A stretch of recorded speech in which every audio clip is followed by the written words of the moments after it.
Hi, everybody. Welcome to the Run Pure Sports NBA Hardwood Show. I'm your host, Mangone.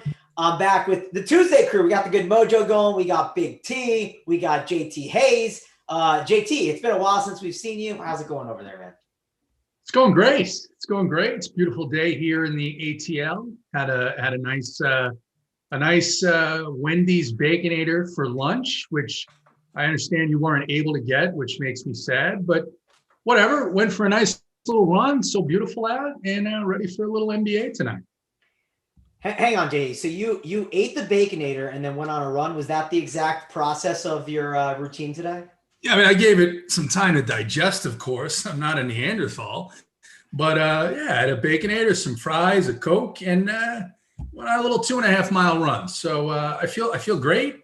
I feel strong. I feel ready to pick some winners and chat with you guys. It's been good. I was actually, I will tell you, last time I was on a show was Thursday.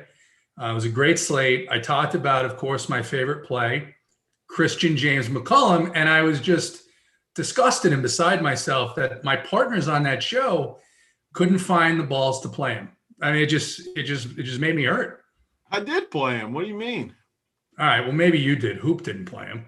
I always play the Eiffel Tower. Who did they play that day? Hoop may have played him. It was like the best game of the night. They played like Toronto or whoever they played. It was whatever it was a good game. It's Miami. Yeah, Miami. Yeah. And it was the best game of the night.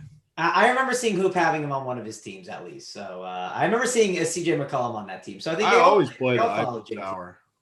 Yeah, we got to play the Eiffel Tower. We got to play the workbench play, right?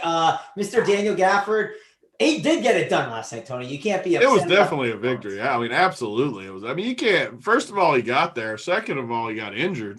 If your guy gets injured before the workbench, I mean, it's still a good night. Yep. So it was a good night. And you know, Jeremy Lamb too. He was in your core. And those guys died too in like the exact period. It was brutal. Like within like a 5-minute stretch, I went from having 2 value guys crushing to both dead. And at least they were there before they got injured, but it was still super annoying.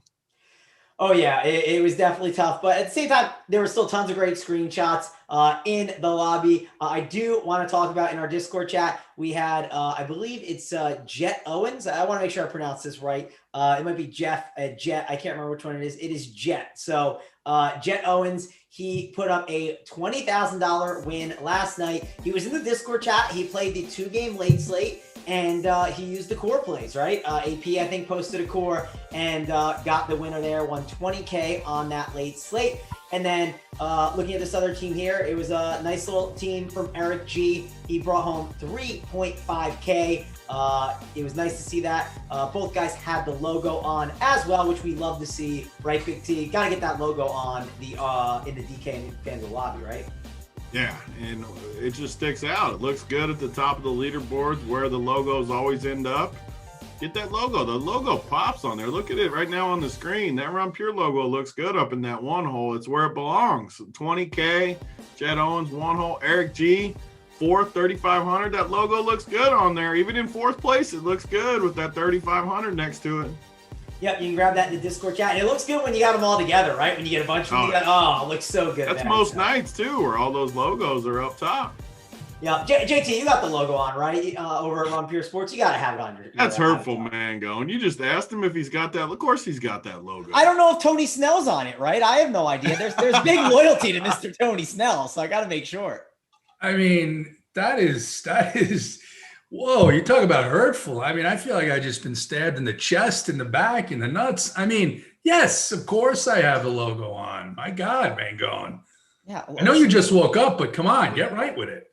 That wasn't right. I mean, that was bad mojo out of the game. That is my apologies, JT. But now we need to get to 800 likes. You just pissed me off. I mean, I come in, I'm in a great mood. I'm wearing my mood shirt, my baseball shirt, because opening day is just a couple of days away, and you're casting aspersions immediately. It's just terrible. It's just terrible.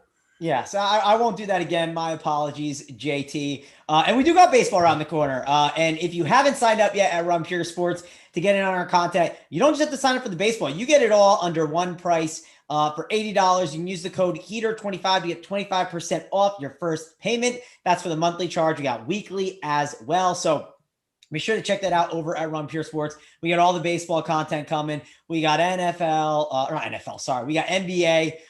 We have it all. NASCAR, MMA. I mean, anything you're looking for, we got over here at Run Pure Sports.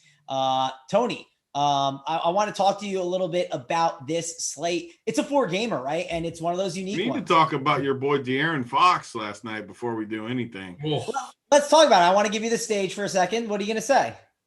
I mean, he was at 30 late in the fourth. He banked it. What did he end up at? 43, 44? Like he got super lucky to get to that floor. But he did get there for you to that like 43, 44 number. So I don't know how you want to rule it. How do you want to rule it? Well, he got to I mean, of course, it's not a win, right? So I tried to say this the other day. Definitely wasn't a win. That wasn't in options. Yeah, well, it wasn't a CJ McCollum. I mean, no, of course not. I'll say this: my DMs are really quiet. All the guys that were like, "Oh, Mitchell or Vucevic," I would have beat you guys if we did the bet. So at least they stayed. Did he beat Vooch? Oh, by one. Getting higher? Literally by one. It was funny. I was looking at it because I had nothing else really to say. I mean, I stopped like looking at those once Harden and Westbrook go for 80 plus each. Like it doesn't matter what any of those other high price guys do. But that was the point I was trying to make about Dort the other day. It's like the slate matters, Tony. Like, so like, honestly, even if Fox got to 55, I wouldn't be happy with it because of what happened with everything else. Yeah. So like, it wouldn't even been like a victory, which sometimes last night was literally, there was only one thing you could have had. I mean, you had to have those two. They just scored too many points. Yeah, the multiplier is key, right? Sure, the 6x is nice, the 5x is nice, but when Harden and Westbrook break the slate, like it doesn't matter. Your multiplier on like those guys up top for like that 5.5 and the 6, it's nice, but it won't do anything. I don't remember what Mitchell scored, but I know it wasn't good, right? I mean, they basically lapped the field, the Jazz. I saw at one point it was like 95 to 55. So Mitchell was not in there playing, and he did not do that well. But JT, did you hear that back and forth yesterday? What were some of your thoughts on all that? I didn't hear it, but I will say nights like last night can be, if you're not on that one build. I had Russ on every team. I had, I think, one team with Harden. So when you don't have that on an 11 game slate, it's just so, I guess, so random that happens, especially with Kyrie back. So it's frustrating, but if you got that build right, there was only a certain number of ways to go, and you were pretty much locked on it. So a bit of a hurtful night, if you could coin a phrase. Yeah, no, for sure. Tony, any final thoughts here on everything? Do you want to dive in the slate? You want to talk to the chat? What are we doing here? So one other thing we talked about last night was Kawhi, who I said doesn't have any upside. He gets the freaking lucky draw of all lucky draws, and Paul George gets scratched, and he still only goes for 48. I think tonight, you're way more into the news than I am. I mean, I definitely think there's a decent chance Kawhi comes back and sits tonight, and I don't think anyone's talking about that, right? Like, yeah.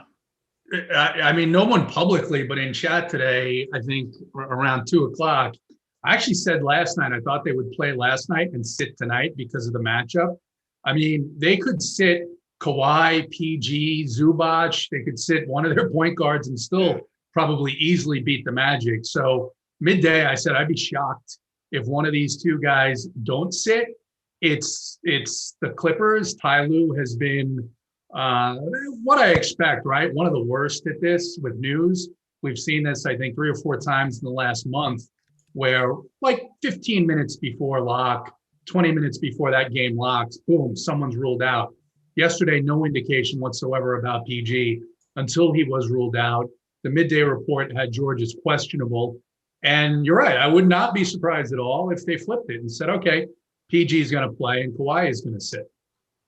It seems like super likely to me too. I mean, because Paul George isn't. I mean, nothing's. It's like what they say before the All-Star break, the dizziness or whatever they came up with. Too much caffeine. Too much caffeine that night. I mean, tonight? Who knows? It might be food poisoning or something. But I could definitely see Kawhi sitting tonight. And what time is the exact game? 7, 9. That's a 10:00 game, and there's another 10:00 you can pivot to. But the question is, do you want to go to that game or do you want to like play those earlier ones? Because I think the earlier ones are better. And obviously, if you, let's say Kawhi does get ruled out, like you're probably screwed without Clippers. So it's like, are you Big T 777 or are you going to backload it and try and figure it out and navigate the news? And what if it doesn't fall your way? I mean, I'll tell you one thing. If somehow Kawhi and Paul George both sat and you get this Clippers team versus the Magic with all these dudes, like, it might be a night where I'm ready to gamble a little bit on the back end because, man, you're not going to win. If these guys sit, both of them, which I kind of agree that they both could sit. I mean, it's a decent game to let them both sit. I definitely think one of them sits. I mean, why would they not rest them? They know the rest is important. The Clippers are on a good run right now too, where they're looking like title contenders again. There's no reason to play both these guys. So I think I'm going to gamble. We'll get into this late too and talk more, but there's options in the late games we can pivot to. Everyone's going to play these early guys just because it's the way the slate falls. And you got a huge gap tonight. I mean, a 2-hour gap between the first game and the second game. It's going to be the opposite maybe for me tonight. Let some people play some early guys and figure it out. I love slates like this, though. 4 games, lots of game theory. It's a perfect slate for what I'm looking for. And I'll point out one other thing. You can't minimize the amount of usage that either one of those guys, right, George or Kawhi. Last night in the $15, I think it was $15, winning lineup 400, 403. And keep this in mind, on an 11-game slate, it had 3 Clippers. And all those low-priced Clippers that were starters that got additional usage, Mann, Morris, and I think it was Luke Kennard, they all smashed because of all the usage that comes out when just one of those guys are out. I agree. I think there's a decent chance. I think you're going to get one guaranteed. I think it's a pretty good chance that both might sit. Yeah, no, I'm with you on that. I do think there's a chance that they sit, and you got to obviously navigate that news. Before we dive into it, Tony, I got a question for you from our buddy Dean in the chat. He's asking you, it's a yearly question, right? He wants to know how many TVs are in the Big T household right now. So what's the recap on that? Do we got 3 TVs? Did we return any? What's the scoop here? It's the first year where I planned it out a little better, and things happened to go good a little before that. So I weaseled my way into convincing the wife to let me keep all 3 in the main room. So they're all staying in there. Yeah, I mean, when you win $1 million, I think it's easy to keep the 3 TVs, right? It makes it a little easier, at least. Definitely not because helps of the price, the process. but yeah, not because of the price, right? Because they're cheap TVs, but it definitely helps her want an extra one in there and be okay with it. I made it feel like it was her decision too. I said you can pick out the tables underneath it, make them look good. I made her feel like she was a part of it. And she put the brick there, brick by brick behind there. Yeah, she set everything up for Tony, did everything and took care of it. JT, are you aware of this Big T when he used to do the all of the March Madness games? He would grab some TVs, and after a couple of weeks, he'd find his way back to the place, and they'd happen to need a return. I don't know if you heard of this one before, but now Tony's keeping all the TVs this week. Well, I think it's ingenious. First of all, it's a master stroke of genius to get those extra sets of TVs for the tournament. Then what? You don't need them anymore. But when you're on the type of run that Tony is right now, I actually took a picture of that setup and I sent it to my wife. And I said, this looks pretty good. I'm thinking we should do the same thing. And I haven't gotten approval yet for that. But, I'm going to keep working on it. I got a nice setup. I do have a 3 TV setup in my backyard, covered patio, which is nice for baseball season. But I have just that one big 75-incher in the living room, and it's just not enough. So I could definitely use another couple of sets. So I got to keep working on it. I might have to slide in your DM, see exactly how you seal that deal. I mean, the best part about that is a true story. Like I've done that for like 20 years probably. I've bought those TVs and brought them back from March Madness. It's all part of the process. It's fun. They can't do anything about it either. When you bring them back, like there's nothing they can even say. Yeah, they know what's up, obviously, but it's funny. It's good stuff. Right. And JT, definitely work on that. We got to get the nice setup for you. Winning that $1 million could do it, right? That's definitely the key, I think. And I don't know if you can get her to put up the brick background too, as we said at the thing, brick by brick. Amber put that up for Tony, but I don't know. Maybe you can work on her doing that as well, JT. Yeah, she definitely likes the decorating. So I think that's certainly an option. All right, well, that's enough shenanigans. We got only a 4-game slate, so I'm sure we'll have more shenanigans along the way. We'll have a good time, but we should talk about this first game and dive in. Before we do that, though, 638 watching, 220 likes. JT, are the feelings hurt right now? Do we need to get the likes up? No, I mean, it's early. I want to be fair. I want to be understanding that people are just getting on to watch the show. They're excited about the discourse. They might have forgotten. And first of all, I know they're entertained. It's not like watching some of these other shows where it's like, here's what my optimizer said. I think there's a 6.5% chance. No, we're not doing that. So I know they're entertained. So they may have just forgotten. So I want to give them a chance. Go ahead, hit the likes. 230 since you said that. They're responding well. We don't have to resort to threats right now. So let's just get to, 400. That's a reasonable number. Let's just get to 400.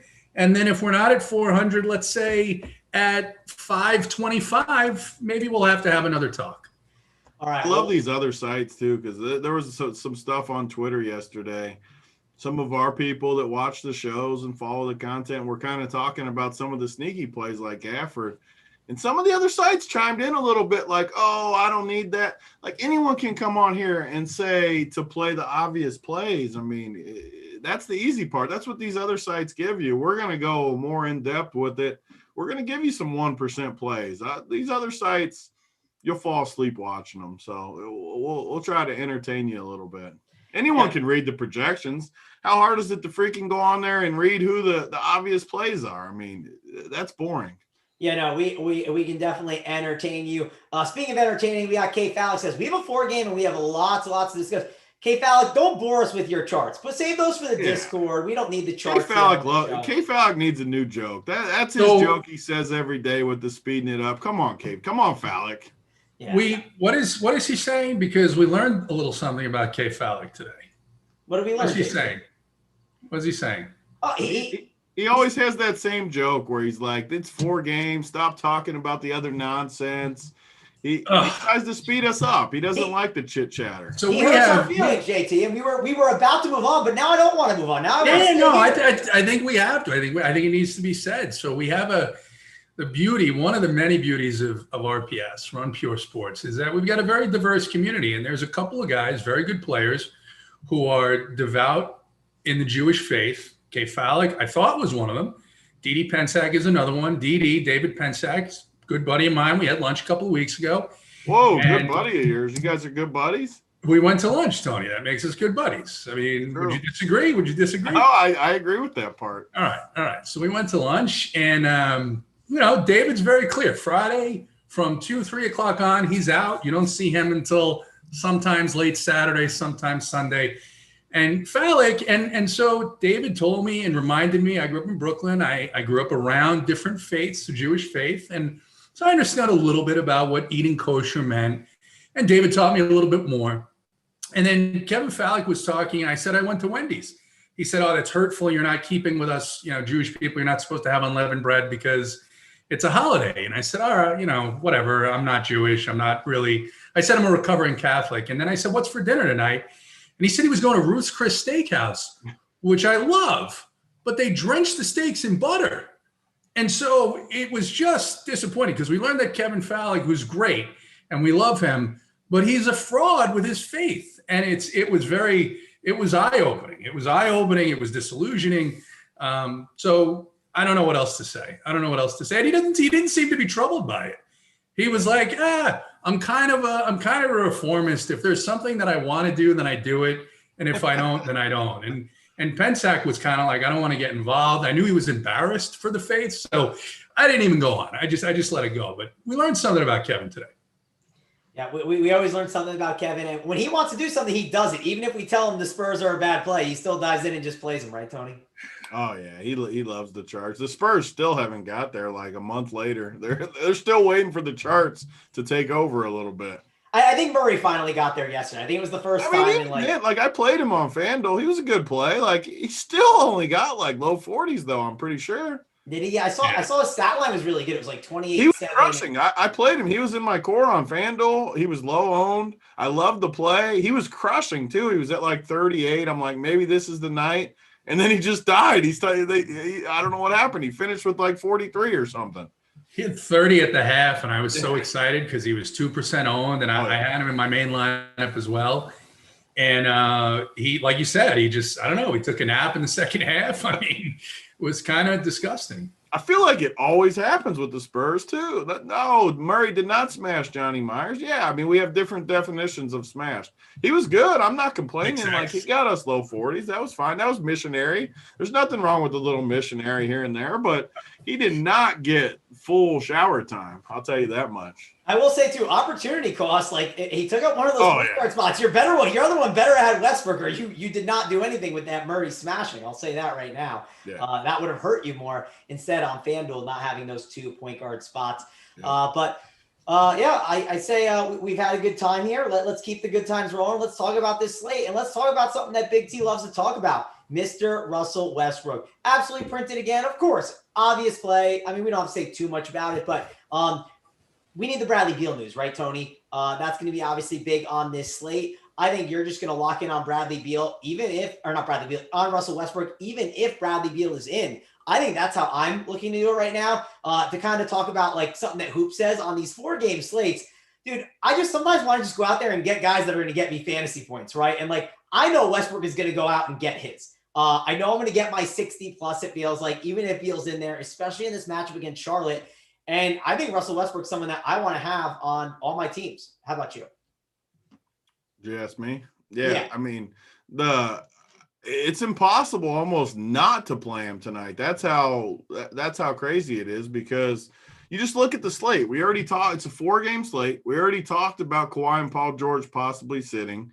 The Phoenix game, like, I don't want to play Trae Young against good defenders. I think Phoenix is a good defense. I don't want to play Trae there unless I have to. Obviously, you could pivot if you had to. But all of a sudden, you're looking at the top. It's not the same slate as yesterday. You have Jokic. You have Russ. Those are the 2 guys at the top. Then you have to figure out besides that, even if Bradley Beal plays, he's kind of in play too, just to throw it out there. But you don't have the same studs. There's nowhere to spend up. There's so many cheap guys we're going to be able to play.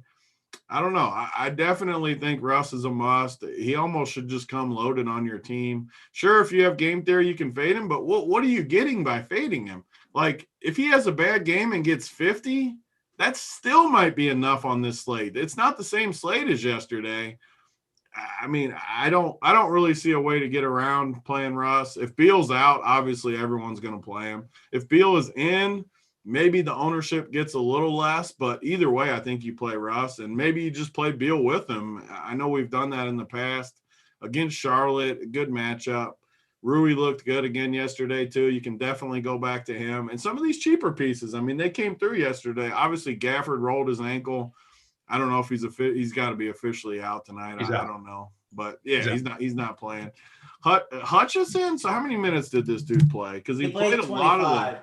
25? Yeah, I could talk a lot about him if you want. I like him a lot. I mean, go ahead. I think he's like borderline a lock because they gave him a ton of minutes. Go ahead and say what you were going to say, though. So I did, like, it was a 4-game slate, quieter day, Tony. I haven't done this much, but I was like, let me go. We just had a lot of trades that went down, right? Like, let me go listen to some press conferences, something you've never done. When I was watching him, I was like, there's no way Big T has ever watched a press conference.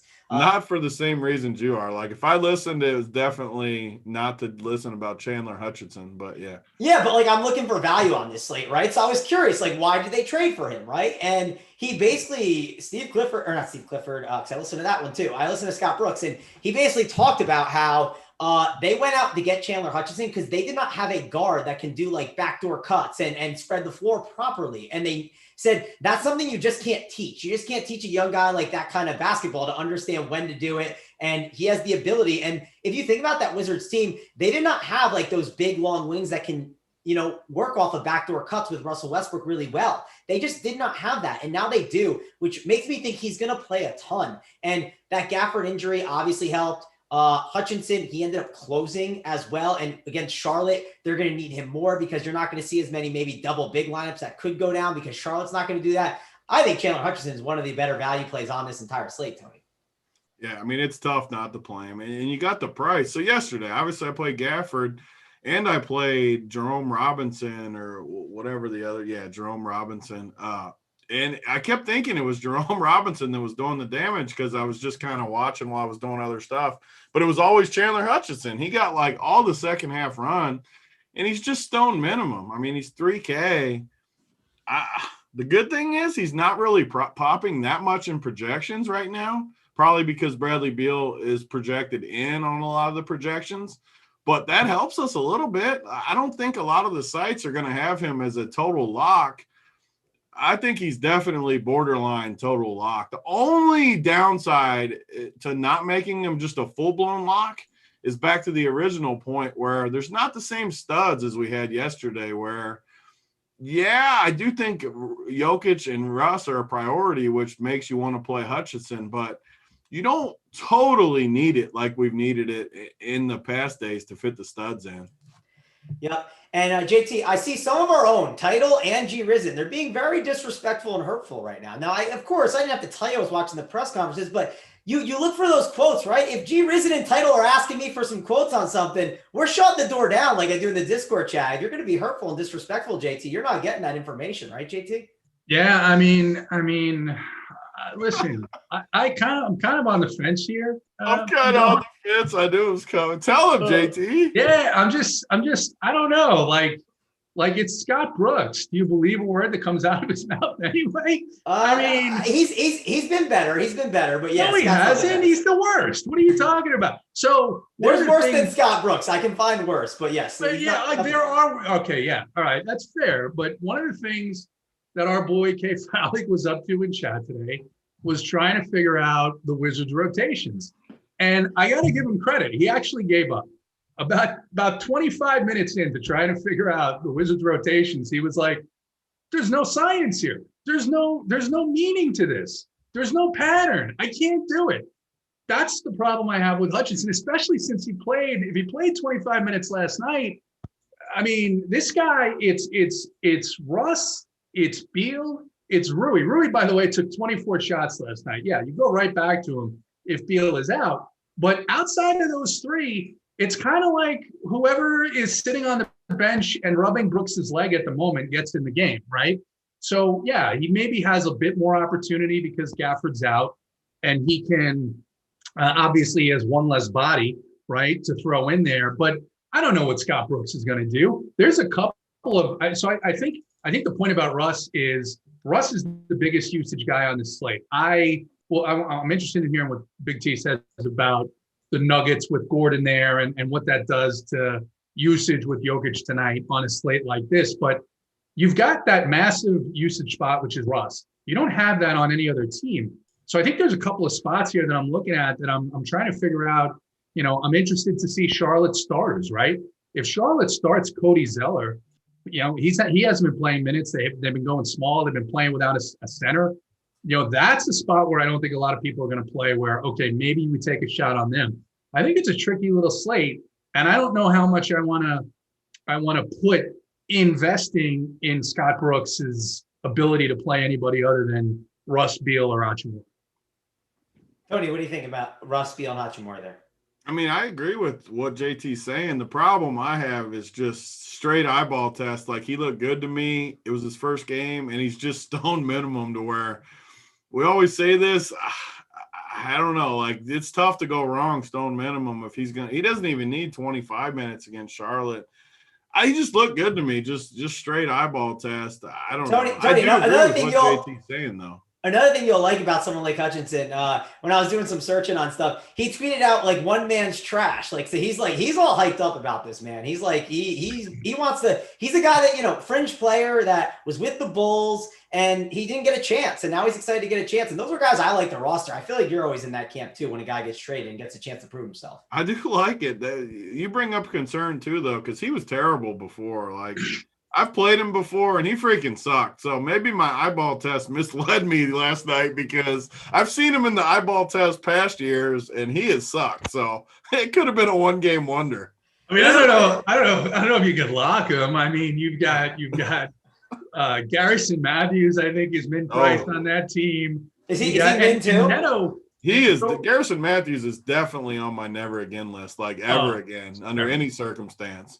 I think Title told me he's a good basketball player, Tony, and I was laughing at He might be at the YMCA a good basketball player, but whew. So there's two things. One, that works to your advantage. Raul Neto is also questionable. So if he's out, then you now have Neto and Gafford out.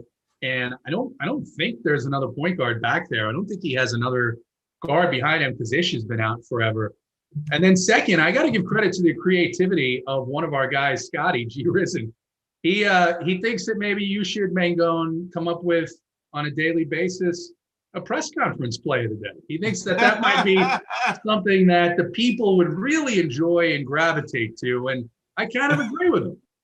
How long were you watching these press conferences? No, it was a max of 15 minutes altogether. I was sitting there doing other things, and at one point I remember I heard something. I said, I rewinded it real quick so I could catch it because you miss things here and there when you're doing other stuff. So I did not listen for hours and hours, but I do know some people. There are some people that are in like the NBA world that I know listen to a bunch of them, and I was like, I could not imagine listening to these for hours. Like I would literally just shoot myself, I think. So absolutely terrible. But it is what it is. Dude in the chat says, fire up Matthews if Beal is out. No, I'm not firing up Matthews. I would fire up Absolutely Jerome Robinson not. instead, I think. I mean, that would be the guy I would fire up. I'll fire up Jay Hasty before I'll fire up Matthews. I would fire up Jay Hasty could hit from three for better percentage than Garrison Matthews right now.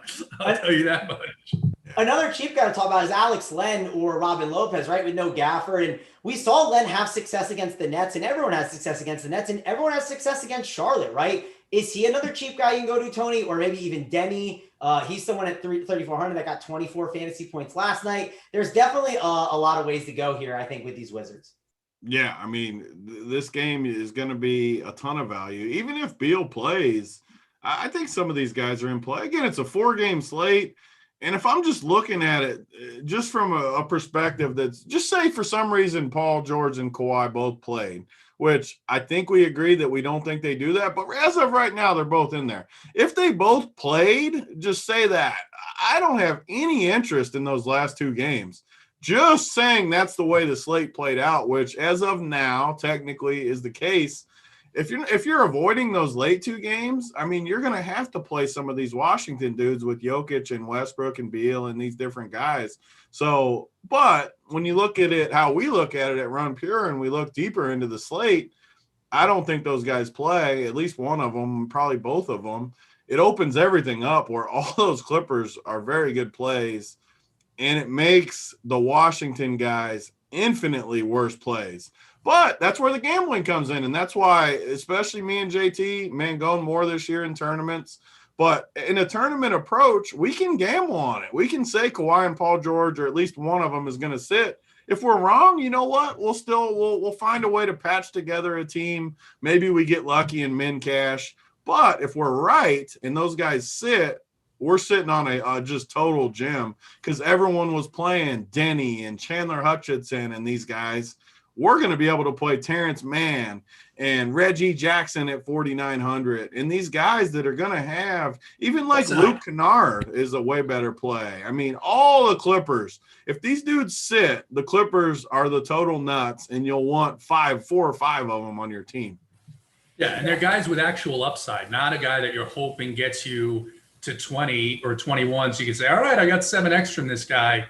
You know, look at Morris and Kennard last night. 38 DraftKings points, 33 DraftKings points for guys that were under 4K. So definitely much better plays than the Washington guys if one of those guys is out. Yeah, and final stuff with the Wizards here. Bradley Beal and Neto, they are going to be game time decisions. So obviously that's pretty important stuff. And then one final thing, Tony, I want to give you one chance to make fun of Title. He said, Garrison Matthews, he is good in real life. Stop it. And then he said sharpshooter with bunnies. So I need your rebuttal here, Tony. I don't even know what does sharpshooter with bunnies mean. What's bunnies? Bunnies are like layups. Like hops, I guess. I don't know. That bunnies is the word. I always call bunnies like making a layup. Like you got to make your bunnies. Yeah, I don't know. Maybe. But no, Garrison Matthews. Yeah, he sucks. He definitely sucks. We can rag on him tomorrow about it a little more. He's like he would be like an all-star in Europe. Like he's a great European player. Like he's not an NBA guy. No, not at all. But Tony, let's go on. Let's talk about the Charlotte side. We didn't talk about them a ton.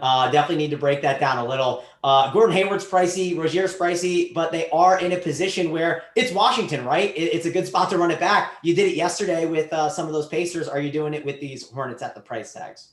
I think you got to choose tonight. I mean, I really do. It's going to come down to the slate. Either just jam this first game and just go all in with it and play a couple pieces from the Nuggets game, or backload like we're talking about and just piece it together with those late games. If I'm piecing it together with the late games, because you can play some Orlando pieces too when we get to that game if you're going in on that approach. And I don't think you can play Charlotte guys if you do that. But if you front load, then a lot of these Charlotte guys are in play too. Just act like you think this game's going to go crazy. I mean, it's a two spread. It's a 231 total. It's going to be chalky for a reason. It's the first game. It's got a bunch of good plays. All these Charlotte guys are definitely in play against Washington, who plays no defense. I mean, PJ Washington, Hayward, even Bismack at 32 is a value you could play if he ends up in that starting lineup against Lynn. You just have to choose your approach tonight. But, yeah, this first game is going to be popular for good reason. Yeah, JT, I kind of agree with a lot of stuff that Tony said there. Do you agree? And what are some of your thoughts on the Charlotte guys? Yeah, I think as of right now, my approach is going to be to plan for one of those guys going out and one of those guys being out. And we'll talk about that when we get to that game. There's some keys there that I thought from last night, even though it was a blowout about minutes, that some guys got or didn't get that I'm interested in. But you have to like the point guard on Charlotte. I guess it's between Rozier or Graham, and I'm probably going to have most of my exposure to the guy who's going to be lower owned to the two, because I do think it's a crapshoot who goes off. I think they both can make value in this spot. And then I talked about it. I'm interested to see their starters. I think one of the riskier plays is the center spot on Charlotte. I think, Biyombo has been starting. He's been playing about 12 minutes to 15 minutes, and then Zeller's been getting about 10 minutes. But we've seen that. Borrego is the type of coach that will adjust to the matchup and give one of these guys bigger minutes on, with no notice. So I think the key for me would be if Zeller starts today. If he starts today, I'll have a little bit of interest in him. If Biyombo starts, then I may just assume that it's going to be another 10 and 10, and they'll play Washington mostly at center. I guess you have to have some interest in him. We saw what Sabonis and even Turner got involved a little bit last night. It's just, Alex Len and Robin Lopez are not plays to be scared about in terms of opposing defense. So, but I do, for me, I'm interested in the plays in this game. And then I'm interested in some guys in that late game. And then the other two games seem to me a little bit harder to pick and choose plays, especially with Denver just having so many bodies now. I expect that rotation to be a little bit less predictable than it has been. Yeah, no, totally with you on all of that. Like, Charlotte definitely is something you have to look at and consider. But you just got to decide if you're attacking the slate, kind of like Tony said it. I think that is the right move on this slate. Before we kind of move on to the next one, it's 5:25 on the dot. So, JT, let's go look at the chat. Well, what do we got on the likes here? Yeah, we're at 352. It's actually pretty good progress, but we've got 820 people watching, and that's not nearly enough. I don't want to up the number because that's unfair. I don't want to move the goalpost, make it a little harder for you guys to get there. But I would say 5:35. We'll give you another 10 minutes because this slate's going to go quick, and we're going to have a talk. And maybe withhold the plays for just the members tonight. Hate to do it. Yeah, so let's get those likes up. Let's get the subscribes up. Helps us out a ton. Let's move on and talk about the next game. We got the Philadelphia 76ers. We got the Denver Nuggets. 220.5 total here. We got Jokic. We have Harris, Simmons, Murray, and we got tons of names in this game. Big T, this is your team. Talk to me about Jokic. Is he the right spend-up option today? Yeah, I mean, he kind of falls in that similar bucket to Westbrook. I don't think he's as safe as Westbrook, but, man, he gives you a big floor on this slate. It's a 4-game slate. I don't really think he ever gets less than mid-40s in this spot, especially with the way Philly plays. Definitely sets up to him. I think his ceiling is maybe a hair lighter with Gordon, but I don't think it changes it all that much because Gordon he's gonna come in and play his role. I mean, you want to talk about press conferences? This dude is jacked up to be there, he's excited to come in and play defense, which is what they need. I don't think he's going to have very much usage at all on offense. I mean, when you got Jokic, Porter, and Jamal on the floor with you, there's not shots to go around. That's all the offense. So Gordon knows that, which means he's not going to be a good fantasy play until we're used to Aaron Gordon in the 6, 7, 8Ks. He's going to have to be below 5K really to play in fantasy, in my opinion. I think he's going to be projected higher at these sites. Like, he'll still be projected high 20s, low 30s fantasy-wise, but he's just not going to have usage. He's going to have to get rebounds and dirty points. He'll still have games where he gets up there just because of steals and blocks and rebounds and points like that. But he's not ever going to have games where he just goes off offensively, I don't think. Obviously, I could be wrong. He's played one game. His role, though, just feels like even Barton's on the floor with them, who's offense. He's going to be their stopper on defense. He's going to try to defend wings, which in turn, we've picked on wings all season long with the Nuggets. Tobias and Ben Simmons are both kind of wings, but if you got Gordon out there playing D and only focused on the D, he's going to plug that hole a little bit. So be careful picking on Denver with wings, because if Gordon's not focused on offense and he's just trying to play D, he's going to lock dudes up. I can promise you. He's going to be a force on defense, which kind of takes me off Philly altogether. And this game all around, I don't really know where you go besides Jokic. And I don't think you need Jokic, but, man, if you start your teams with Westbrook, Jokic, and one cheap guy and just leave all late guys where you can kind of fill in the cracks with some Clippers guys and some whoever fits depending on the news, I think that's a pretty good route. I mean, if you can get 60+ from Westbrook, 50+ from Jokic, and one of these cheapies gets you in the 20s, I think you are pretty mint going into those late games, depending on how the news drops. Yeah, I'm with you on that. I like that strategy. JT, I'll go to you. You talked about, we talked about Jokic a little bit, him as a good spend up option. Is he someone you want to jam in there? Like I kind of said at the top, like I kind of just want to jam in fantasy points from these like two studs and then find a way to figure it out from there rather than just like live in the mid tier too much. What do you think of that thought process? And what do you think of Jokic as a spend up?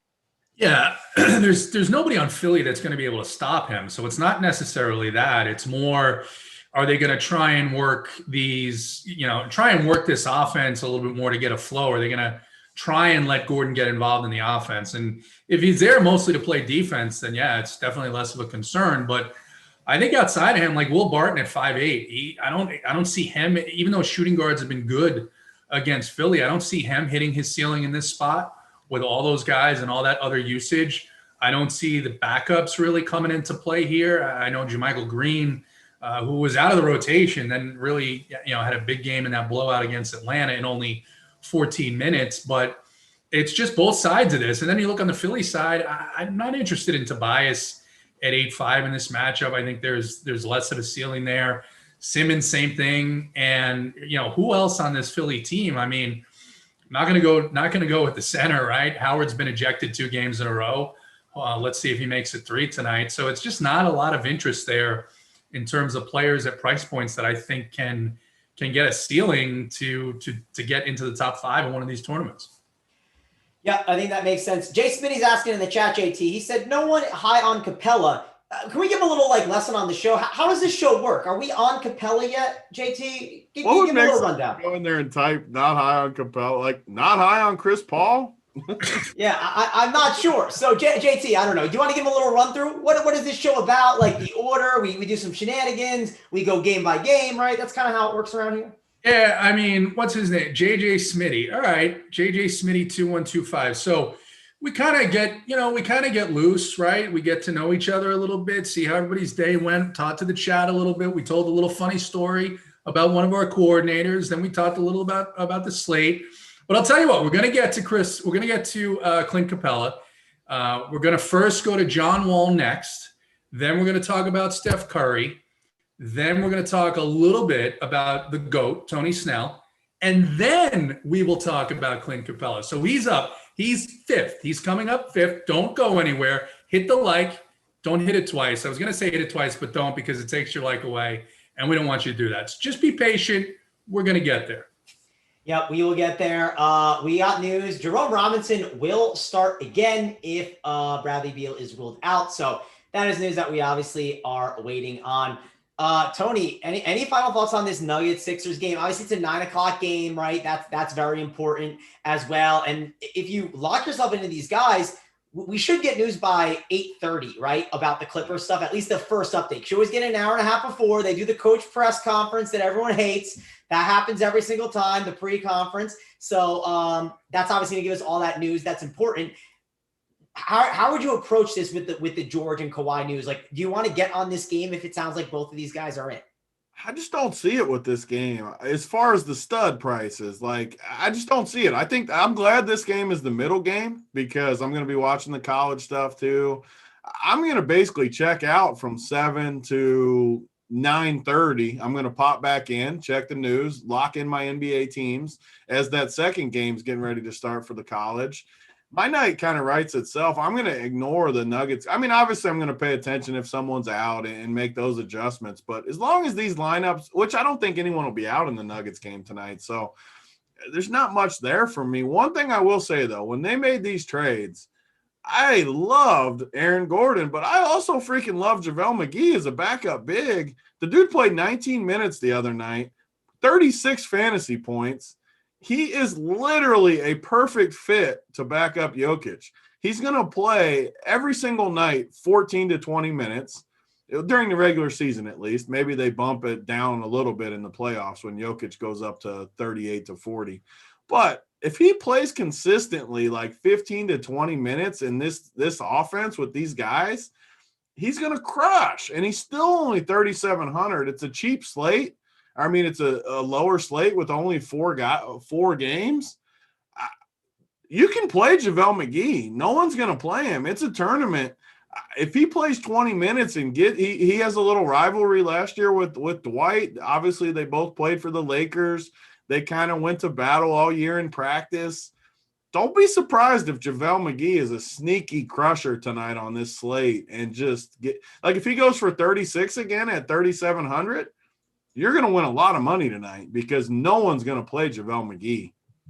Yeah, stay tuned. I mean, he might be the workbench play of the day. You never know. I don't know if he's going to reach that status, but he might make a few of my teams. Tony, that's what we call teasing the business. You're not supposed to tell them. I can't have him even thinking about that, though. I mean, the workbench needs to have good mojo in people's heads. Fair enough. Just in case, though, you maybe want the people who are not the subscribers. Maybe I'll circle back and make him the workbench after I said that just to keep people on their toes. That's what we like to see there. You got to keep the people on their toes. Speaking of keeping the people on their toes, JT, the likes and subscribes. We're almost. Hold on a second. Hold on. So Bono in the chat, McGee hasn't played since 3/19. What does that even mean, Bono? I think he's saying he hasn't played. He's saying he didn't play for the Nuggets. I guess he's trying to argue. Oh, I don't know. Nope. Well, no, he played on 3/22 against Cleveland. So I don't know what he's talking about. Oh, bad. It's like a broken GIF when you throw that in the chat. Yeah, we had a bunch of broken gifts in there. We had George claim that Jerome is starting. No, he's not starting. It's if Bradley. Oh no! Leave and come back. Leave and come back to get your mind right. Yes. Take a 5-minute break, then you can come back in and take your like with you. We don't need it. I have 4:45 without you. Yes. So 4:45. Let's get those things up. But. Let's kind of go and talk about the next game. It's funny though because I'm looking at the stat line on DraftKings and I think the DraftKings stat line might be wrong. Bono might be right. Oh, I don't know. I think we might have to take it out because I'm looking at the DraftKings stat line and it says what we're saying, but I don't remember him playing off the top of my head. He hasn't. I don't think he's played for the Nuggets yet, and I don't know. What's his 322 box score though? Why does it say?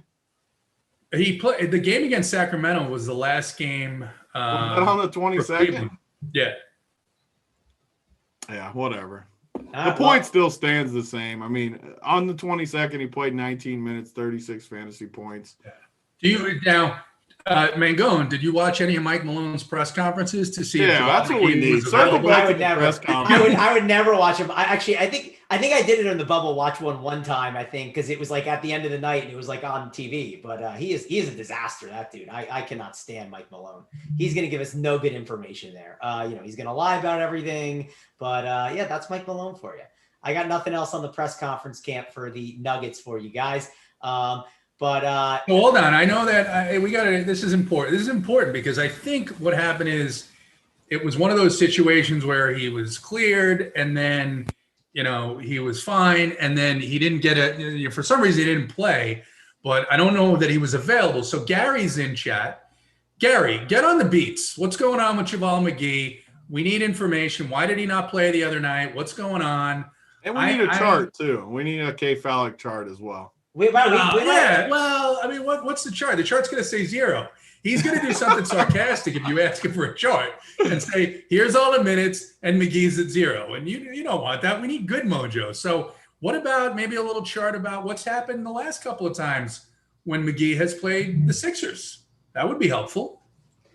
Yeah, that would definitely be helpful. But we got Malik Monk as a game time decision. So that is going to be important news, right? I know the Hornets have played a lot more players lately, but that'll definitely be big news that we are waiting on. So we'll talk about it when we get there. Let's go over and talk about the next game. We'll talk Magic and Clippers first here. We talked about it a little bit, how to handle this news and everything. First, Tony, let's talk about the Magic side. Are you just full staying away? Because I do feel like it's not a bad idea just to full stay away from this team. I tried to play the guessing game against the Lakers, and, it didn't work out well. It wasn't kind. I think we just stay away from the Magic if we can. I know Terrence Ross is there at 7,100. It's a hefty price tag, but he does like to chuck. What are you doing with these Magic? Yeah, I mean, I hate to just be redundant, but it's the same philosophy for me. It just depends on the approach you go. I think the early game is way, way safer than this game. And I think that'll be the chalk build. I think a lot of people will build early and really, really ignore the late games for the most part. It's just how the slate looks. I think you can roll the dice with some of these Orlando guys, though. Even, man, do I risk going back to these GK game logs here as I just got hosed with the JaVale call? But Otto Porter the other night played 25 minutes, 5,400. If this news breaks the right way, I think you can roll the dice on guys like this. I mean, it's a 4-game slate. It's tournaments. You're not going to win a huge amount of money over the long run just going in and plugging projections and playing the obvious plays. You got to get off the path a little bit, which I think at Run Pure Sports we do a good job of, and really good job of. And I think the Magic are more in play than people are going to think tonight, as long as you go with our approach where you think these Clippers are going to sit. If these Clippers play, I don't think you should play any of these Magic guys. So I'm going to keep saying it, but you have to gamble a little bit. If Kawhi and Paul George end up both playing, we're going to be pretty screwed as far as our approach. It's just the way it is. We're going to have to get lucky to cash if the news breaks wrong. But if these guys sit, all of a sudden Otto Porter played 25 minutes. Wendell Carter played 20 minutes. That was their first game, I'm pretty sure, both of them. I mean, again, I'm flirting with disaster here. Bono's going to be up my ass if I'm wrong again. So I think these guys are definitely more in play. Terrence Ross at 71. These guys all are decent players in the past where I think we can play some of these guys with the Clippers. You want to talk about a nut build right now. If you guaranteed me somehow Paul George and Kawhi sit, and I knew that, if you could just string a bunch of these guys in this game, both sides, Orlando and Clippers, and have like a near full stack, I think you could ship everything tonight. If you guaranteed me those two were going to be out. Yeah, I definitely would want to get more Clippers than Magic. I will say that. JT, what are you doing with this Clippers and Magic team? Mangone's scared of my Magic team. You're nervous about them, Mangone. I'm a little scared, man. I mean, it's one of those things where I should be a little worried about all the minutes that guys can be playing there. So that's something I have a little concern about. So two things. One, McGee hasn't played yet with the Nuggets, but he did play on the 21st and the 22nd. So last game he played was the 22nd, 7-8 days, For a guy that's going to play 14 to 20 minutes, not all that concerned about it. Our guy Gary coming up with valuable intel.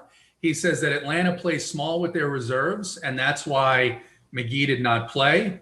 Take that for what it's worth. That's a Mike Malone thing. So you could play McGee. It's definitely a risk. I don't think anyone's saying it's not a risk, but he's currently showing 0.1% own. If you're playing multiple lineups like I am, I'm definitely going to have a couple of lineups with McGee, because if he comes in and he gets 25, particularly if it's a situation where Denver is playing good defense and Philly is not, and they're way ahead, then you get a few extra minutes out of JaVale McGee. So that's number one. The second thing is, with respect to this Orlando game, no one is going to play these Magic. It's a 4-game slate. So it's one of few places to get different. And Dwayne Bacon is going to be 2% owned. His price is kind of crappy, but if Paul George and Kawhi are out, then I expect the Magic to score a few more points, and maybe some of those shots drop down. Wendell Carter Jr., 3% owned. Otto Porter, under 5% owned. Okeke, under 5% owned. So it's a spot where I think you have to decide if you want to take that risk, or if you want to play the same lineup as everybody else, right? Westbrook, Joker, one of those cheap Washington guys, and then 3 guys from Charlotte. I think that's the difference here tonight. Yeah, that's why I like just looking at him. He's got a nice bald dome, a lot of sharp comments. I love this. This is why I love the Tuesday show, because I think we bring good points. People always say, how do you get different on 2-gamers and showdowns and 4-gamers? And we continue to crush these slates because everyone plays the same damn team. Like, sure, anyone can go in and plug the projections in, play 3 or 4 Washington dudes, play 2 or 3 Charlotte dudes, play Joker. You're not going to win a tournament. You're just not. Yeah, you might double your money, triple your money if it falls your way. You're not going to win anything big, though. Play double ups if you want to do that. Like, if you want to win a tournament, do something different. Yeah, no. And go ahead. JP. There's another point on that. What's that? I said go ahead. There's another point on that. We had a small slate on Sunday, and I think it was Kyle Lowry gets ruled out. All the optos are spitting out 4 or 5 Raptors, right? But we know, right? The Raptors have given up the most fantasy points of any team in the last 2-3 weeks. What won the tournaments? It was 3 from the Portland side. So, I mean, it's a situation where I think you can get different if you're paying attention to recent trends. And I'm telling you, if George and Leonard or even one of those guys are out, you're going to see a lot of points scored in this game on the Orlando side. Yep, agree on that. We got a couple comments in the chat that I want to talk about. So Joe Con said you get different by having balls. Tony, that's correct, right? That's how you get different. I mean, I can only say it enough times. Like, yeah, you need balls, and if it goes wrong, which if you're taking chances, it's not always going to break our way. It could easily break the other way, and we lose tonight. That's part of the process, though. If you're just playing the obvious plays every night, that is wrong to me, and anyone can do that. Like, that's not how you're going to break through and win a bunch. Yeah, if it breaks wrong, you know what? There's 2 good college games on tonight to go to the Final Four. Enjoy some college action. Maybe you min cash, too. There's nothing that says we can't still min cash with a different path. Don't be afraid to just be different. I mean, who cares if you lose one night? If you're playing tournaments, you shouldn't expect to win every night anyways. Yeah, no, I agree on that. Tony, I have one more question for you. So I could easily answer this, but someone says, what's the purpose of the cash chart, right? And like, of course, to play in cash games, right? But how do you use it as a tournament player? Because I think that's something that you use sometimes. I think it's something that it can be used for many people while they're using the core play. So how could you use the cash chart for the content? No, I mean, in all of our sports, golf, basketball, baseball starting this week, we're going to have a cash chart. I print the sheet off. This is the truth. As the guys that were in my house know, I print that sheet off every single day when it's close to done. And I like to have a copy of all the plays. Yeah, I know most of them, but it still helps. I mean, who knows the core plays that these dudes are putting up? I want to know. And maybe if it's a last piece or something, I can look at it. Or if I want to fade the chalk, there's so many reasons you could use it. It's going to help you no matter what to print that thing off. Yeah, you should use it in cash for sure, but in tournaments, you can use it as well. Maybe I'm down to 4,500 for my last spot, and I just don't know where to go. I'm already contrarian because it's a tournament build. I'll look at the cash sheet. Okay, who's some 4,500 options that are good options? And this is another thing that could save some of the questions in Discord when from the time it gets close to lock to the rest of the night when news hits, the QQs are absolutely off the charts in Discord. A lot of them, honestly, if you just print the cash chart off, look at the damn cash chart. Okay, 4,700 and below. Who would you guys play? QQ. Okay, the cash chart has these two guys. Pick one of those dudes. They're both on the cash chart, so they're clearly good plays. Mangone and Hoop and TitleTown are not doing the cash chart with plays they're not going to use on their cash team. So you can definitely use it even in tournaments. And you know what? I mean, if they have all these core plays in there, you probably don't want – if you have a tournament team and every single play is on the cash chart, you might not be contrarian enough, too. You might want to filter something else in there, honestly. Yeah, JT, it'd be disrespectful if I had a segment about the cash chart and I didn't ask you about it, right? So what's your thoughts on the cash chart? Did you check it yet today? So I didn't check it yesterday. I have a question. Was James Harden on the cash chart? James Harden was on the cash chart. Yeah. So, I mean, there you go. That's all you need to know. A lot of people, myself included, shied away from him thinking Kyrie's back. It's not a spot to play him. But no, these guys, and think about it, these guys have upwards of 10 grand in play on any slate, and they're giving you their top plays. What a head start that is for any contest you're playing. And if you're like, if I was in there's days too, like where, especially during this tournament, the college tournament, where I'm focused more on college, I come to NBA lock 30 minutes before lock, like just like any customer would, and I'll print the sheet off. I don't know all the news, so I'll just go through and literally look who's on the chart, and it helps you build a team just by putting those names in there. Yep. So check that out. Yesterday I gave you Westbrook. I gave you Jerome Robinson, who didn't get there, but he was 3-0, right? He was on the winner. On the winner, and I gave you Kelly Olynyk. So there you go. A bunch of he was on the winner. So 4 guys on the winner on an 11-game slate. How ridiculous is that? Yep, that's how we did it yesterday. It was a good day, and I need to use the cash chart, but I also need to use Big T score plays to be able to get those differentiation plays to be able to take those tournaments down. That's what I'm trying to do. What other site gave Daniel Gafford and Jeremy Lamb on their cores yesterday? I bet there wasn't many sites out there that had that. Definitely and not. Yeah, they both got hurt, but they were both fine though. They both did good. Yeah, and Money O, you said cash chart is not done.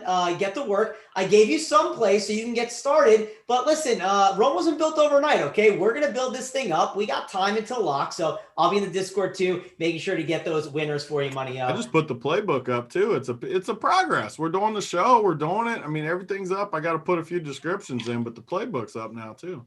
Another thing too, guys, there's only one game that locks at 7, right? Like this is a night marathon. This is not going to be, this is not going to be a quick bench session and you move on. This is going to be a marathon here. So be ready. Get that stamina up, as some of the people were saying in the chat. We got a long night ahead of us. Let's talk about the Atlanta Hawks. Let's talk about the Phoenix Suns. Speaking of guys, Tony Snell, he's a long guy. He's a guy that JT Hayes absolutely loves. He is the man. JT, talk about the GOAT, Tony Snell, and talk about the Atlanta Hawks and Suns.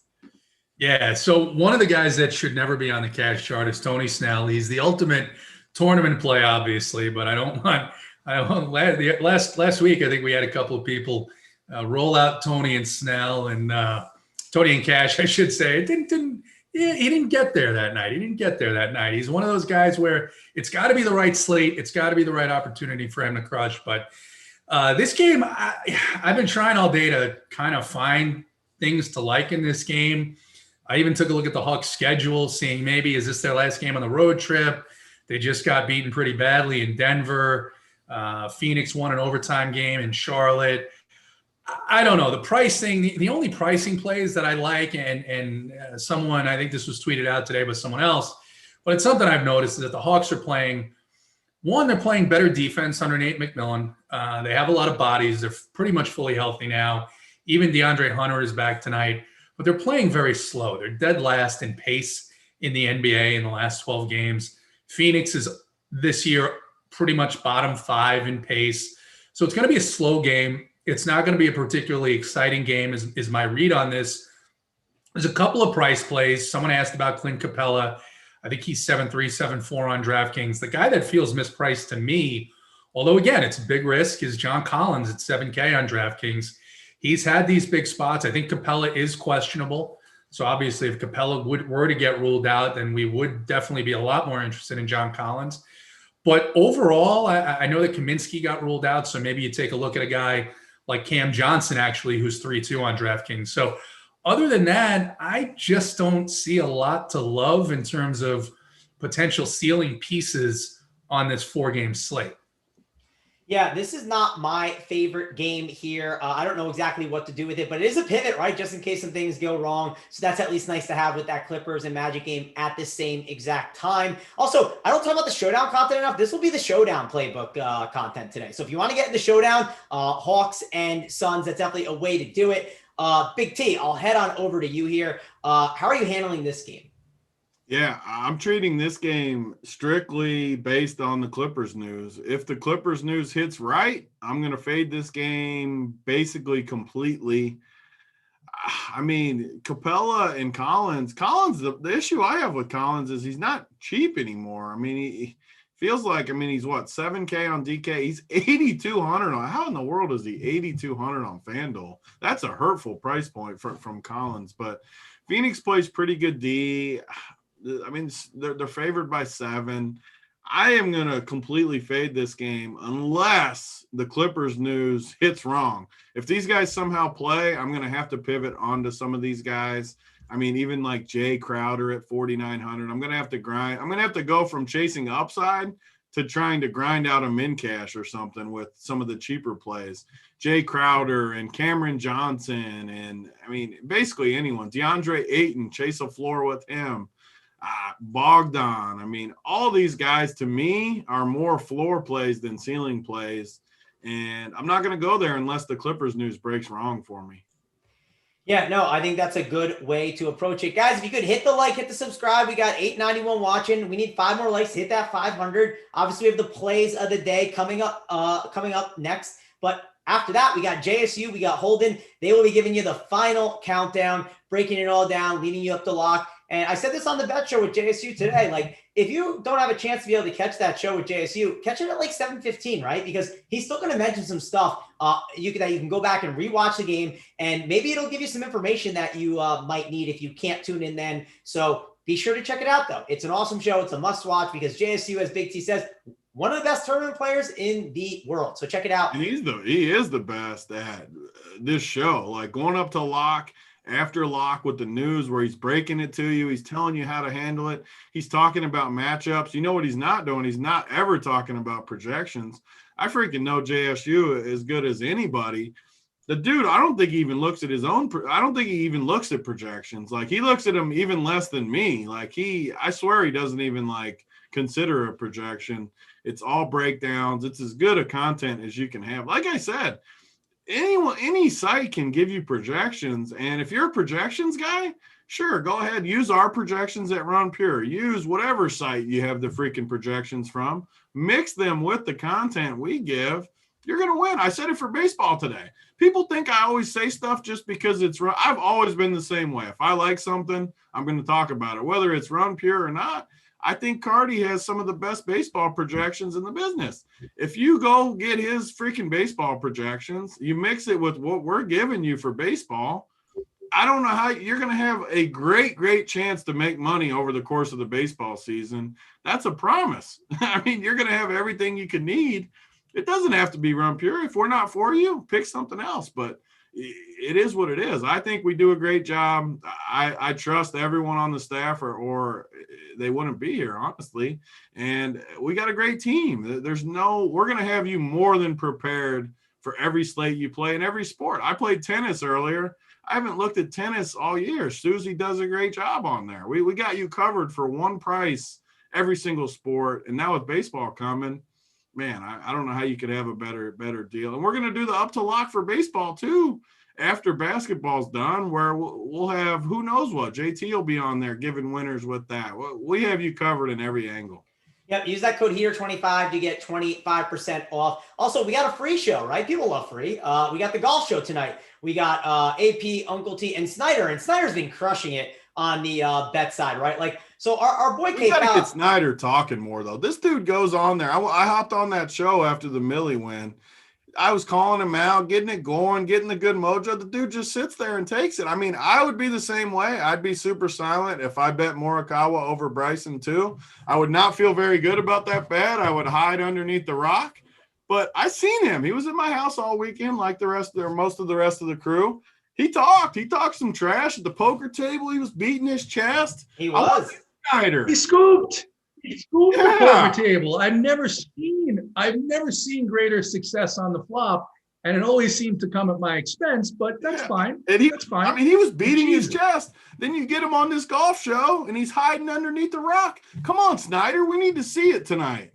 Yeah, beat that chest out there tonight. Show the people who's boss and print out those winners like you always do, Snyder. We do have breaking news. Beal and Neto, they are out. So it feels like it's going to be a bit of a Washington onslaught kind of night, Tony. Give your breakdown here on this Washington situation.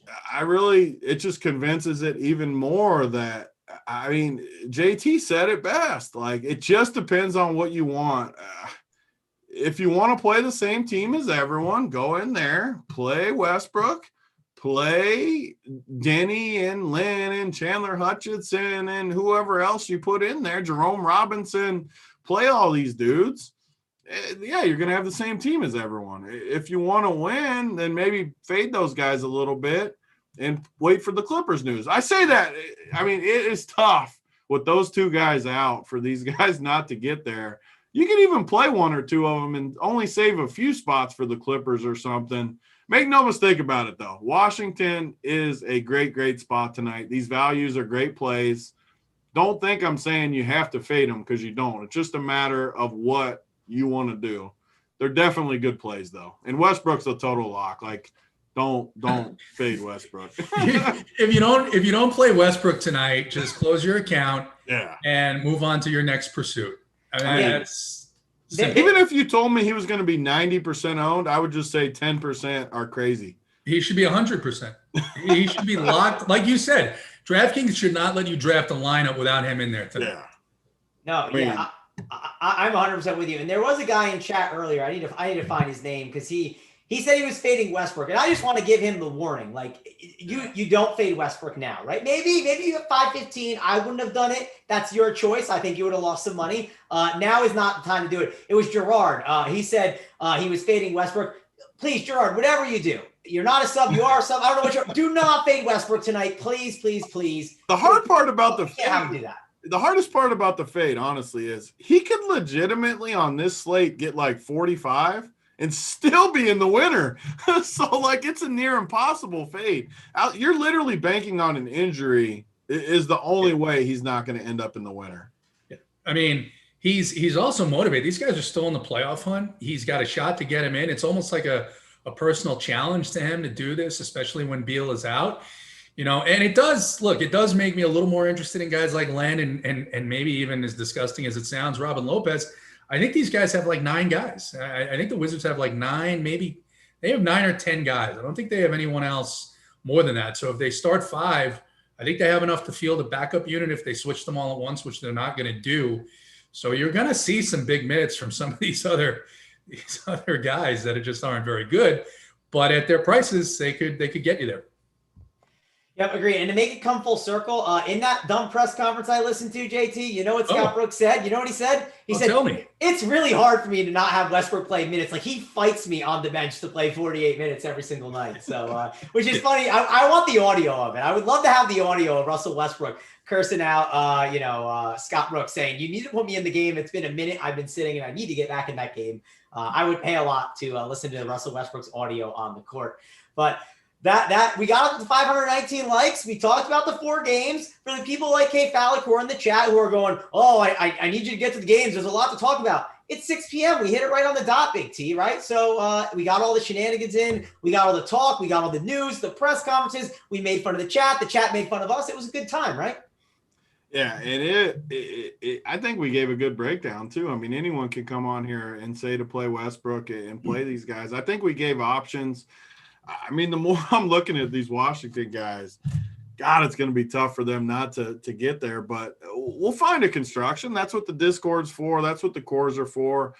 even if you play like two of these Clippers guys, save 2 spots for the mid Clippers and kind of just work with that roster construction. I think it's a good construction. JT was right though. Just looking at the roster with NATO out too. I mean, it is going to be very hard for these. I mean, Jerome Robinson's 3K and Chandler Hutchison is 3K. I mean, it is very, very hard for them not to get something in there. I'll say that much. But we'll find a roster construction. That's what the premium's for. We'll put some cores out. We will find a way to get different. I promise you. Yeah, we'll definitely find a way. I feel like this is going to mess up the plays of the day segment. I mean, I think it messed me up just now, but we'll have to see. We need to get picked. Are we giving away some swag, Tony? What's the deal here? Absolutely. Swag away? All right, cool. We'll have JT. You find the chatter, find that respectful, kind chatter for us if you can. Tony, tell me if I'm allowed to use this guy as a play. Maybe I'm not. If so, I'll certainly go back. I'll certainly go find a different one for you. I was going to say my dry hump play of the night. I was going to give you Mr. Chandler Hutchison. Now, he could be too chalky now, Tony. So if he is, let me know. That's what I wanted to give. He probably, whatever. You can have him. I mean, he's got to be pretty chalky, but yeah. I'm looking now. I mean, while you guys are talking, I'll look. He's not starting at least. I mean, sure. You did the work with the press conference. Cash it in, Mangone. You can cash it in. I'll do this. While you guys press conference play of the day. Yeah. We have to. I mean, it's the press conference, right? We have to give it. Now, I'll go back and look and see if I can find something else in these next 2 minutes while you guys give. I don't think you're. I mean, full disclosure, like picking a Washington guy is pretty weak. Then I won't. I'll circle back. No worries. Yeah. I haven't looked at the projections at all. I'm on the show, regardless of people thinking I can update their Discord and I can go and answer their Discord question and update the cash chart. He just called you a coward, and you just keep talking. You just called him a coward. He's been a little rattled today. I mean, he's not his usual Tuesday self for the 4-game slate. He's not easy-go-lucky today. Well, listen, Chandler Hutchison, we can't accept it. It's okay. I want to make sure. I want to give the people what they need and deserve, JT. That's what I'm trying to do here. I fought people yesterday. No need to fight today. Let's relax. We had our Wendy's. We enjoyed our day. But let's talk to the people about the Eiffel Tower play of the day, JT. So while you get that, I'll be looking for mine. Give the people what they want, JT. Give them the Eiffel Tower play of the day. Hey, Big T, can I use Rui Hachimura? I don't think he'll be highly owned. Am I allowed to do that?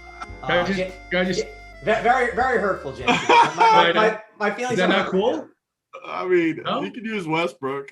Russell Westbrook. Oh man, I hope these ownerships are not the same. I guess he is probably. I'm gonna give you a team. I'm gonna give you a team of plays. You want to use Nikola Jokic? All right. So, like we were talking about earlier, I think there's a couple of different paths to go here. I do expect one or both of Paul George or Kawhi Leonard to sit tonight. And Orlando just can't defend many positions, but in particular the point guard position. My guy Reggie Jackson only played 22 minutes last night. I think it's because Ty Lue knew that he was going to have a shortened team. It also helped that they did blow out pretty much the Bucks. That game was over pretty quickly in the fourth. But Reggie Jackson at 4'9" against a team that cannot play defense when he's going to have to carry a bigger offensive burden.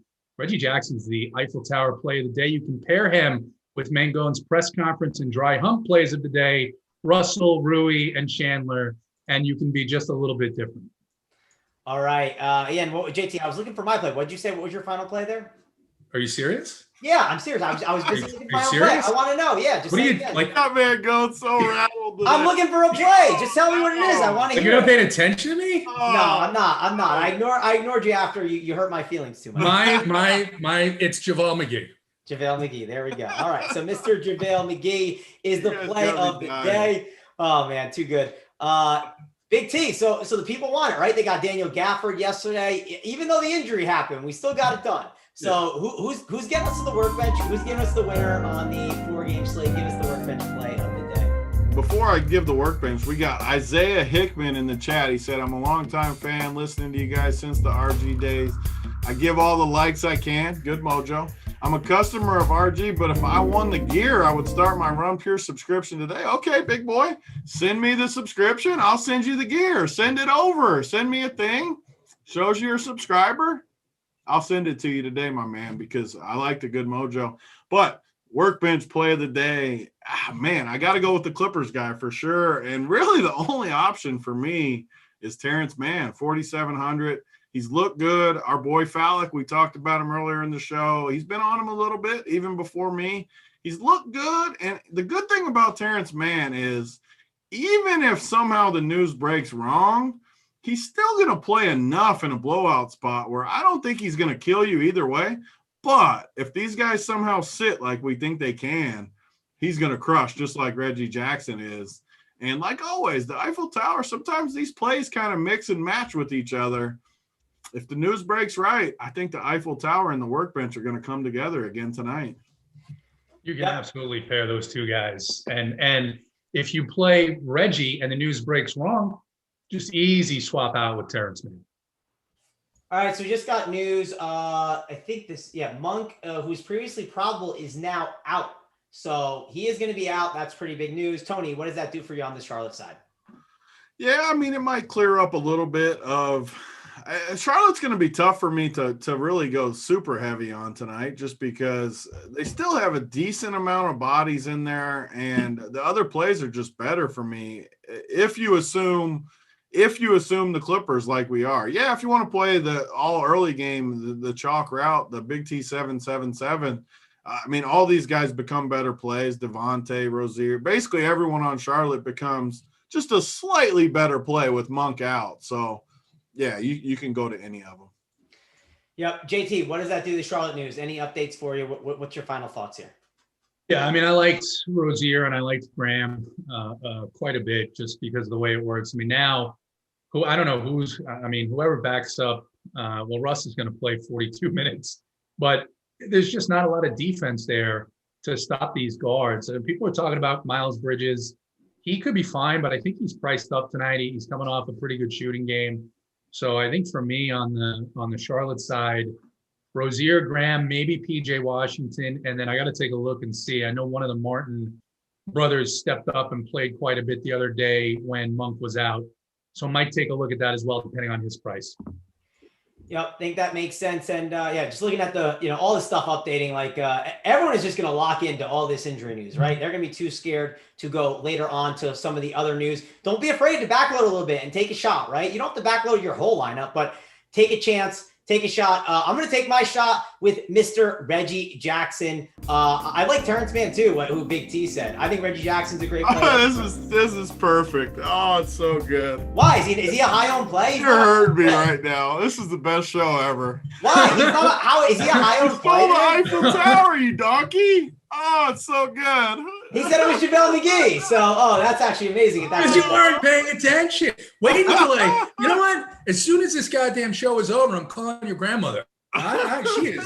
She is going to be not happy about this. Well, she's going to have to whip you in this shit. You know what? You're not leaving the basement for 2 days. Well, my plan now, JT, is, what I'm going to do? I'm going to sign off. I'm going to say, if you want my play, if you want to fade it, if you want to play it, you can find it in the cash chart. I'm going to put it in the bottom right-hand corner of the DK. Cash me in the chart. Me in the chart. Oh, yeah. The chat is just loving it. That's good. It's so good. Perfect. There we go. That's the way to do it. So good call by you, JT. To trick me. And look at the chat. The chat is lit right now because of it. Hey, it's lit. We love to see it. So missed what you said, JT, and now we got to sign off. So I got to go. I got to get my lineup set up. You got to get your lineup set up. Big T's got to get his workbench play up and his core plays. For me, Mangone. Here's a hug, baby. See you guys later.